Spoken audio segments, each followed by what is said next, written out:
I paid $529 for this broken Steam Deck from a viewer named Nicholas. Nicholas says the device was dropped and the bumper push buttons are jammed and don't register presses. This video is sponsored by iFixit, more on them in a minute.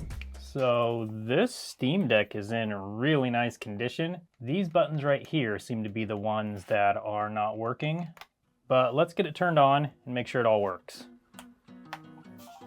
Okay, I heard a noise, that's good. Okay, got something on the screen. So let's do a test of all the buttons and see what happens. Okay, so we've tested all the buttons except for the shoulder ones. They should show a press right here. And we got nothing on either one. Also, I'm not sure if there's a problem with the touch screen. There is a problem with the touchscreen. Luckily on Reddit, someone had a similar problem with the touchscreen not working, and there was a lot of people that tried it and said it worked, so let's try that now and see if it does work. First thing we need to do is shut it down. Shut down.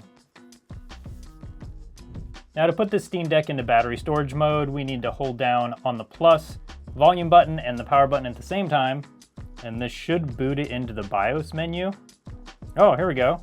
So this is something. We're gonna go to Setup Utility and Power, Battery Storage Mode.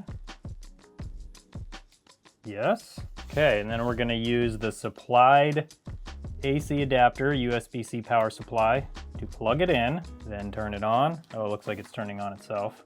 I hope this works. Okay, did it work? Yeah, all right, so the first problem is already fixed. Next though, we need to get it apart and take a look at these shoulder buttons. All right, let's power this thing down. I've never taken one of these apart before. This is actually the first one I've ever even seen and held in my hands in person. So in order to take this apart, we've got a bunch of Phillips screws back here. The problem though is it's gonna be resting right on these analog sticks, so I'm actually gonna put it back in its case.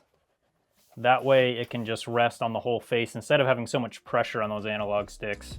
Okay, and using my iFixit Protect toolkit, I'm gonna unscrew all of these Phillips screws. It's nice that the manufacturer is using just plain Phillips screws, no specialty fasteners. Let's see if they're all the same size or not. I love it when they're all the same size because then you don't have to worry about where they go. I feel like they're not the same size. Nope. That's fine though, we'll keep them in order when we take them out. And use an iFixit spudger to get in the seam right here. Actually, we'll try on the top. I think there's a little bit of a crack on the top. Right along here.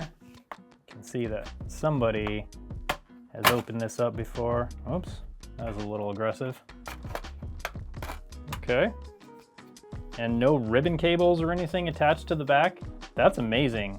So far this opening process has been great. I'm loving this thing. Okay, so being that this is my first time taking one of these apart, I do kind of like to just have a look and see what I think of the build quality on these things. And the first thing I notice is there's a lot of modular pieces. This piece is modular, this piece is modular, this piece is modular. Same with over here. So, I mean, I love seeing that because if one of these pieces break, all you have is a few screws to remove it and replace it with a new one. I also love the fact that, at least so far, I can get into everything on this console with a Phillips screwdriver. These screws are a little bit bigger than the screws on the outside plastic, but I can use the same bit. I'm just using a PH0, and I can use the same bit to get into all of those. Same with this little screw up here. So far as repairability, this thing is awesome. Okay, so what we need to get at though is this guy right here. I can't quite tell where the button is. It looks like maybe we have a button right here. So I think what I'm gonna do is remove these screws and see if we can get this piece out right here. And we'll see if we can get to that button right there for that shoulder button. So there is one screw back in here that we need to get off. In order to do that, I'm gonna take off this L2 button. Just pry it off of that little pin right there. Okay, and there we go. Oh, and don't lose the spring like I just did. Might have to clean my studio to be able to find that one. But that gets us to this screw right here, and I can already see this button is definitely messed up. Let's get this screw out and see if that enables us to remove this whole piece. And it does. So we can get that piece off. That button itself is soldered onto this board, so we did need to take this board off anyway. Let's get it out and have a look at that button. And as you can see here, this button is just totally destroyed. That's been bent in. This piece is just totally separated. The little blue button itself has come out, so we're gonna need another button for this. Now, I don't know right offhand a place that has these. It looks similar to the buttons that are in Nintendo Switch Joy-Cons. Let's compare and see if one of those will work for this. So they look to be similar size. This one's 3-pin, that one's 3-pin. So we might be in luck here. Let's check the size against this. Okay, it looks like maybe it's a little bit taller. But given that we don't have a lot of options, I think it's worth a try. I'm gonna remove one of these from a Joy-Con, and then we'll install it on this and see if that lines up for the button to push it correctly. So rather than desoldering all these points off this board, I'm actually gonna cut it away with this pair of side cutters, since the board is gonna be useless without this button on there anyway. I think this will actually be a little faster and a little bit easier. Once I get the board mostly cut away, then I can just clean up the mounting pins with my soldering iron.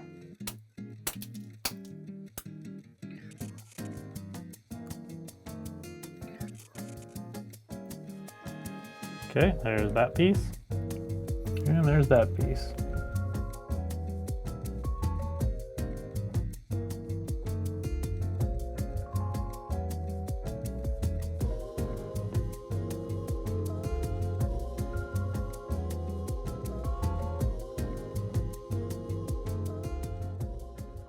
So the Switch Joy-Con button is a little small and there's no way to really mount it to the board without making some serious modifications. Let's try a different button and see if that'll work. Xbox One controllers have this button right here. So I'm gonna take this apart enough to see if that button will work.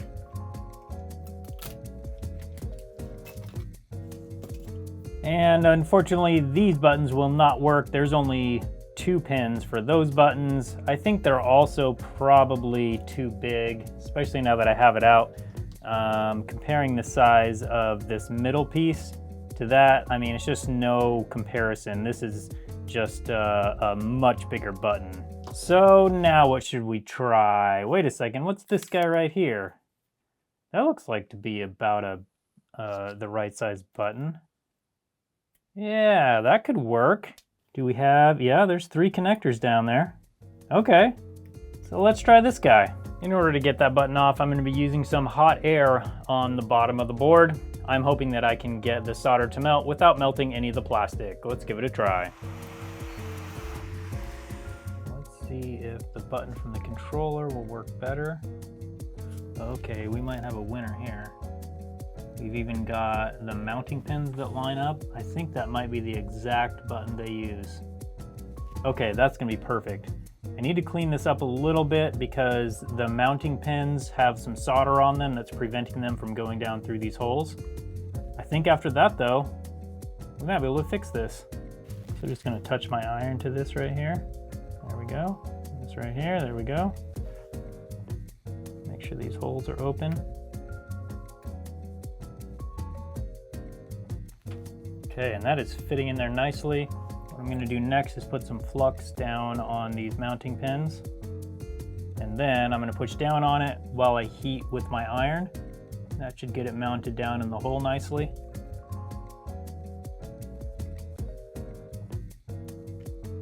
Now we just have these 3 pins in the back to solder down on the board. And then we should be ready to put this thing back together enough to test and see if that button will work for us. So we've got our button fully soldered on, fully cleaned. It presses nicely, it's good and solid. Let's get it installed and test it out. Now we've already seen how modular the Steam Deck is and how easy it is to replace parts, But even better news is that iFixit stocks parts for the Steam Deck. These are original parts directly from the manufacturer. In fact, I bought some parts for this anticipating this repair, and luckily I bought them because the spring that flew out of this L2 button, I don't know where it is. It's somewhere in here. I have no idea where it is, but since I have these parts from iFixit, it actually includes the spring in the parts that I bought. Now, iFixit isn't always fully in stock of the parts they offer for the Steam Deck, but they offer everything from the screen to the motherboard and the battery and the fan. Basically, every part of the Steam Deck is sold at iFixit. One of the things I hate about so many modern electronics is that it's so hard to find parts for anything that you're trying to fix. With the Steam Deck and iFixit partnership, it's totally different. And not only do they offer all of these parts, they have amazing tools that I love and I use here for every one of my teardowns and repairs. And they also offer a great warranty on all those parts and tools. Go to ifixit.com/TronicsFix if you want to check them out. So I'm going to get this installed in here, kind of how it goes, and then we'll see if it looks like that button is going to work. I'm pretty sure it will, but we'll get a better idea once we have this board in here. Okay, good. Okay, oh, there we go. That feels really good. I think that's going to work great. Now this piece goes in right here. I just noticed too, this piece right here is great because that offers some backing for that little button right there. One of the problems on things like the Joy-Cons, actually since I have this one right here, one of the main problems with these is that this button right here has nothing behind it. So when you press on these really hard, eventually that can just press that button all the way back and smash it up, kind of like we saw on the Steam Deck. But with this little black piece right here, that makes it much more difficult. Obviously, it's still possible since it did happen on this one, but this also experienced a pretty hard fall. So I think they did a great job on trying to make sure that this button was as solid as possible and even giving it a little bit of backing to support it.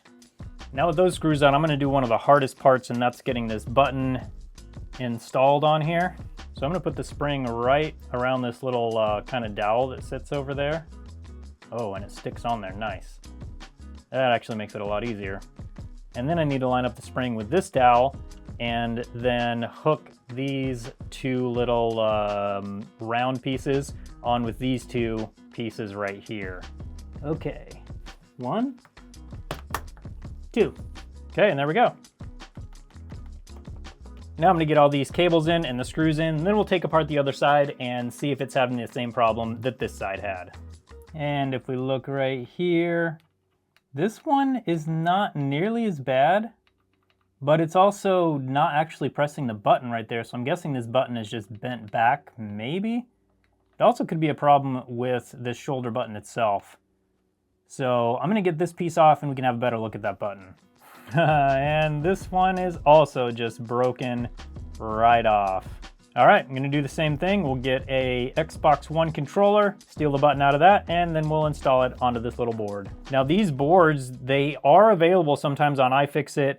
Right now they're out of stock, of course, because I need one, but I'd rather replace the button anyway, just because it's not that hard to do.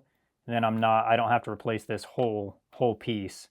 Also a lot cheaper to just replace that button. So assuming you have, you know, broken boards laying around from Xbox One controllers, or these buttons are probably in a lot of other stuff too. So, you know, if you have broken electronics laying around, it'd be worth just checking it out to see if they have the button you need on them.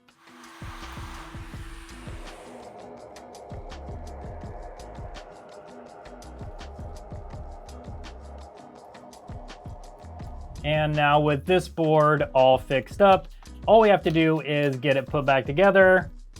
Now that this thing's all back together, let's turn it on and see if we fixed it. Okay, are we ready? There we go. And there we go. So this Valve Steam Deck is 100% fixed and ready for me to play the greatest game ever, Sid Meier's Civilization. If you want to see a video where I try to fix a free broken gaming laptop that someone gave me, I'll put a link for that up on your screen now, so you can click on that and come hang out with me over there and see if I can fix it. Thank you again to iFixit for sponsoring this video. If you're looking for repair guides, parts, or tools, go to ifixit.com/TronicsFix to check it out. Thanks so much for watching today, and I hope you have a good one.